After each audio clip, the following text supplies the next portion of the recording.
वैसे तो औसत पदों का योग बटे पदों की संख्या होता है, लेकिन आज हम ये समझेंगे कि बीच वाली संख्या औसत होती है। लेकिन जब संख्या समानांतर फॉर्म में लिखी हो तो मतलब कि समानांतर हो, जैसे आज की क्लास में हम पढ़ेंगे प्राकृत संख्याओं के बारे में। तो यहाँ पर देखिए 88 और 89, इनके बीच का अगर औसत पूछा जाएगा, दोनों के बीच की संख्या क्या हो जाएगी? 88.5, 88.5 हो जाएगी। यहाँ पर आप देखो तो 102 और 104, इनके बीच में कौन आएगा? 103, ये औसत है, क्योंकि बीच वाली संख्या औसत होती है।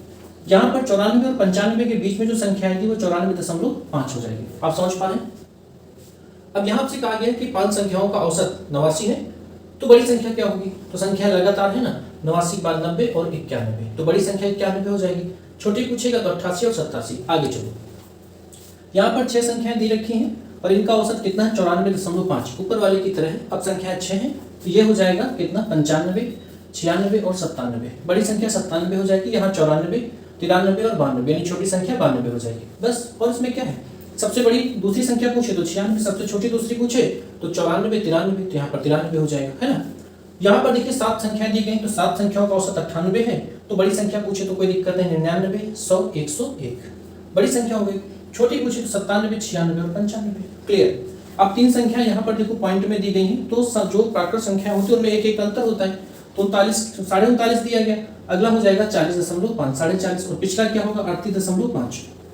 छोटी संख्या पूछे चाहे बड़ी, आराम से बना लोगे। यहाँ 5 संख्याएं दी गई, 23.8 है, एक एक अंतर होता है। बड़ी संख्या पूछे तो यहाँ पर 24.8 और यहाँ पर 25.8, इधर पूछे तो 22.8, इधर 21.8। यहाँ पर 3 संख्याओं का औसत x है, तो अगली संख्या क्या होगी? x + 1, और पिछली क्या होगी? x - 1। अब कहा जाए कि 2 संख्याएं इसके आगे जोड़ दी जाए, मान लो 2 संख्याएं और बढ़ गई, तब औसत क्या होगा? जब 2 संख्याएं आगे बढ़ जाएंगी, टोटल संख्या हो गई 5, 5 में से 2 इधर 2 इधर, और बीच वाला क्या होगा? औसत। इसका मतलब यहाँ पर हम देखें तो औसत 1 से बढ़ गया है। यहाँ पर पहले x था, x + 1 हो गया, तो औसत 1 से क्या हो जाएगा? बढ़ जाएगा। ये बात आप समझ गए जी। इसको यहाँ से हटा करके हम यहाँ लिख लेते हैं। अब यहाँ लिखा है कि 3 संख्याओं का औसत p है, 3 संख्याओं का औसत p है, समझ रहे ना।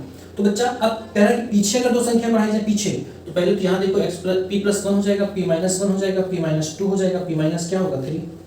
तो जब यहाँ पर पीछे बढ़ गए तो अब फिर 5 संख्या हो गई उसी तरीके से, तो 2 इधर और 2 इधर, औसत 1 से घट गया ना, तो यहाँ पर p यहाँ क्या हो जाएगा? p - 1 हो जाएगा। ठीक है। अब यहाँ देखो 3 संख्याओं का औसत a है, तो ये औसत बीच वाली संख्या है, एक संख्या पहले बढ़ाई जाए, एक संख्या बाद में, तो औसत क्या रहेगा? वही, क्योंकि 2 इधर संख्या है, 2 इधर, समानांतर है तो लगातार होंगे, बन जाएगा। बीच वाली संख्या औसत होगी। यहाँ पर आप देखो पदों के योग बटे पदों की संख्या, तो इनको जोड़ लोगे, जोड़ करके 3 से भाग करा दोगे तो औसत आ जाएगा। ठीक है।